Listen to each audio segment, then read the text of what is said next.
Hello everyone, welcome to my channel. In this video, we will discuss about the topic population inversion. Before starting the topic, please subscribe my channel as most of the viewers have not subscribed it. In previous videos, we discussed about the properties of laser and the basic introduction of laser, and in this video we will discuss about the population inversion. Now, population inversion is the necessary condition for light amplification, or we can say that for laser action. अगर हमें laser action चाहिए तो हमें population inversion की condition create करनी पड़ेगी। तो population inversion जो है वो एक नेसेसरी कंडीशन है फॉर लाइट एम्पलीफिकेशन, और we can say that laser action. ना यूजुअली होता क्या है कि एक एटम जो है वो एक्साइटेड स्टेट में सिर्फ 1.6 इंटू 10⁻⁻8 सेकेंड्स के लिए रह सकता है। अगर हमने कोई भी एटम ग्राउंड स्टेट लेवल से एक्साइटेड स्टेट में एक्साइट किया है तो वो जो एटम है वो एक्साइटेड स्टेट में 1.6 इंटू 10⁻⁻8 सेकेंड्स के लिए ही रह सकता है, जो कि बहुत छोटा टाइम इंटरवल है। ठीक है ना, हो सकता है कि वो एक्साइटेड स्टेट से जो एटम है वो ग्राउंड स्टेट में ना आकर किसी लोअर एनर्जी लेवल में आ जाए। मतलब अगर हम कंसिडर करें कि E0 हमारा ग्राउंड स्टेट है, E2 हमारा एक्साइटेड स्टेट है और E1 जो है कोई लोअर एनर्जी स्टेट है, तो हो सकता है कि जो हमारा एक्साइटेड एटम है वो E0 में ना आकर E1 में जो है ट्रांजिशन कर जाए। और ये क्यों होता है? क्योंकि जो फोटॉन्स की एमिशन है वो सिलेक्शन रूल्स के अकॉर्डिंग होती है। जिस लेवल में जो हमारे सिलेक्शन रूल्स हैं वो परमिट करेंगे हमारे फोटॉन्स का एमिशन या फिर ट्रांजिशन ऑफ एटम, तो उसी एनर्जी लेवल में हमारा जो एक्साइटेड एटम है वो ड्रॉप करेगा। And these rules do not permit certain transitions from a higher energy level to ground state. And ये जो सिलेक्शन रूल्स होंगे वो अलाउ नहीं करते कुछ ट्रांजिशंस को from excited state to ground state. ठीक है, जैसे अगर हम यहीं पे ये जो केस कंसिडर करें कि हमारा जो एटम है वो एक्साइटेड स्टेट में है और वो सिलेक्शन रूल्स के अकॉर्डिंग ग्राउंड स्टेट में ना आकर लोअर एनर्जी लेवल में ट्रांजिशन करेगा, जैसे कि यहाँ से अगर E2 से वो E1 में ट्रांजिशन करेगा इंस्टेड ऑफ E0, तो ये जो ट्रांजिशन है ये अकॉर्डिंग टू सिलेक्शन रूल्स होगी। And such energy levels where transitions are made are called metastable state. ठीक है, अगर हमारा E2 जो है वो E1 में ट्रांजिशन करेगा तो ये जो जिस लेवल में ट्रांजिशन हुई है उसे हम मेटास्टेबल स्टेट कहेंगे। And the valence electrons remain in metastable state for long time and the atom is unable to return to ground state instantaneously। मतलब जो हमारा एटम है, अगर यहाँ पे हमारा एटम था वो मेटास्टेबल स्टेट में अब ट्रांजिशन कर चुका है, एंड जो मेटास्टेबल स्टेट का लाइफ टाइम है वो होता है 10⁻³ सेकेंड्स। एंड यहाँ पे जो वो एटम है बहुत देर तक रहेगा एंड वो इंस्टेंटेनियसली ग्राउंड स्टेट में नहीं आएगा, वो कुछ देर लगाकर ग्राउंड स्टेट में ट्रांजिशन करेगा। Now, the existence of metastable state is an essential requirement for obtaining population inversion।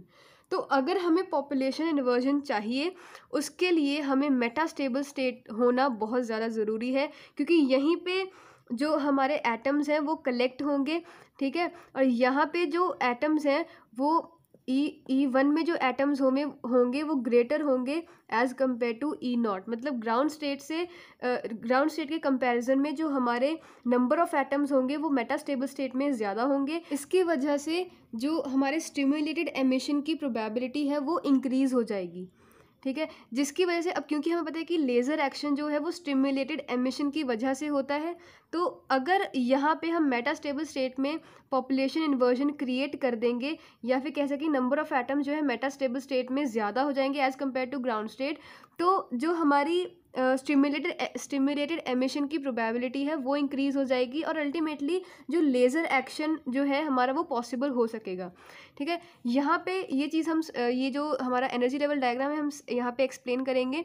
Consider करते हैं कि कोई भी एक radiation I with frequency new and वो एटम्स पे इंसिडेंट हो गए, कोई भी गिवन सैम्पल है, वहाँ पे जो एटम्स होंगे, यहाँ पे कंसिडर करते हैं कि कोई एटम्स हैं यहाँ पे, इन एटम्स पे ये जो रेडिएशन है वो फॉल करेगी और इसकी वजह से हमारे पास यहाँ पे स्टिमुलेटेड एब्जॉर्प्शन होगा। ये जो एटम्स हैं ये इस फोटोन को एब्जॉर्ब करेंगे और इसकी वजह से हमारे पास एक स्टिमुलेटेड एब्जॉर्प्शन होगा। एंड ये जो एटम्स हैं यहाँ पे कलेक्ट हो जाएंगे in higher energy level. Now let E1 be metastable state. यहाँ पे जो E1 है ये हमने मेटास्टेबल स्टेट कंसिडर किया है। And the atom may drop to ground state by spontaneously emitting photon of some energy as was absorb by it. Now हो सकता है कि ये जो E2 है वो E2 लेवल में से जो एटम है वो डायरेक्टली ग्राउंड स्टेट में आ जाए और एक फोटोन को रिलीज कर दे। ये एक पॉसिबिलिटी हो सकती है। और दूसरी पॉसिबिलिटी हो सकती है कि जो हमारा एटम है वो ग्राउंड स्टेट में ना जाकर वो मेटास्टेबल स्टेट में आ जाए और उस वहाँ पे जो हमारी जो फोटोन रिलीज होगा उसकी एनर्जी होगी E2 माइनस E1। ठीक है, ये भी हमारी पॉसिबिलिटी हो सकती है कि या तो E2 से डायरेक्ट E0 में आ जाए या फिर E2 से E1 में आ जाए और एक फोटोन रिलीज हो जिसकी एनर्जी होगी E2 माइनस E1। अब ये भी पॉसिबल हो सकता है कि यहाँ पे फोटोन रिलीज ना हो। ठीक, कोई भी एमिट फोटोन जो है वो एमिट ना हो, मतलब कि नॉन रेडिएटिव प्रोसेस भी यहाँ पे हो सकता है कि जब वो एटम यहाँ पे आए मेटास्टेबल स्टेट में आए तो ज़रूरी नहीं है कि वो यहाँ पे फोटोन रिलीज़ करेगा ही करेगा। ठीक है, हो सकता है कि वो यहाँ से E2 से E1 में आकर कोई भी रेडिएशन ना दे, कोई भी फोटोन ना दे, सिंपली वो E1 में आ जाए। Now as time passes more and more atoms will continue in this state. Now जैसे ही टाइम पास होगा, अब जैसे क्योंकि यहाँ से एटम्स जो है वो ऊपर जा रहे हैं E2 में और E2 में से एटम जो है वो मेटास्टेबल स्टेट में आएंगे, यहाँ पे जो हमारा लाइफ टाइम होगा वो बहुत ज़्यादा होगा और अल्टीमेटली जो E0 से E2 में जाएंगे, E2 से E1 में आएंगे, तो यहाँ पे जो एटम्स हैं उनकी पॉपुलेशन बहुत ज़्यादा इंक्रीज होना स्टार्ट कर देगी and hence number of atoms in state E1 में be more then in E0।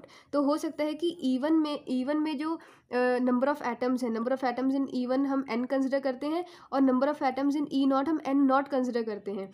तो हो सकता है कि n1 जो है वो ग्रेटर हो जाए n0 से। ठीक है, तो ये जो कंडीशन होगी वो पॉपुलेशन इन्वर्जन है।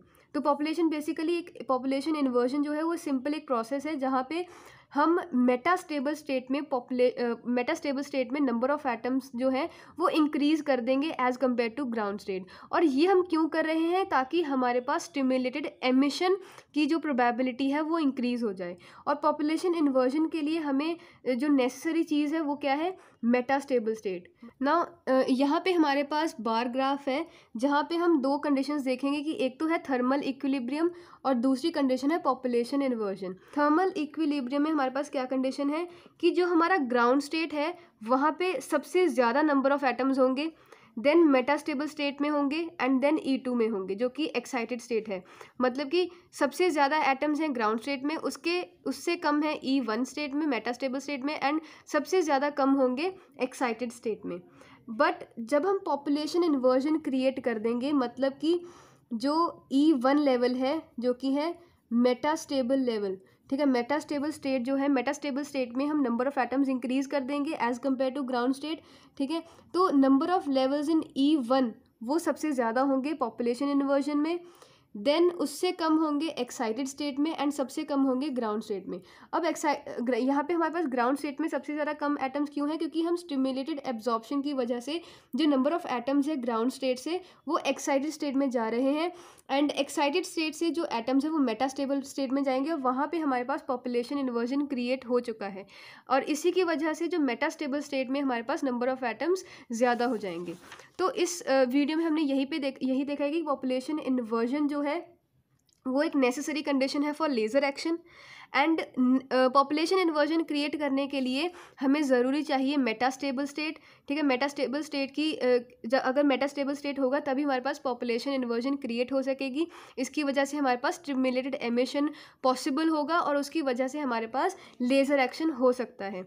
ठीक है, मेटास्टेबल स्टेट क्यों आई हमारे पास? क्योंकि हो सकता है कि जो एटम है वो E2 लेवल से ट्रांजिशन ना करे E0 लेवल में और उसकी जगह पे वो E1 लेवल में ट्रांजिशन कर जाए और ऐसे ही ये सिमिलर प्रोसेस जो है वो कंटिन्यू रहे और इसकी वजह से जो मेटास्टेबल स्टेट में नंबर ऑफ एटम्स हैं वो इंक्रीज़ करते जाएंगे, जिसकी वजह से हमारे पास स्टिमुलेटेड एमिशन की प्रोबेबिलिटी इंक्रीज़ होगी एंड हेंस हम कह सकते हैं कि लेज़र एक्शन की प्रोबेबिलिटी ज़्यादा हो जाएगी।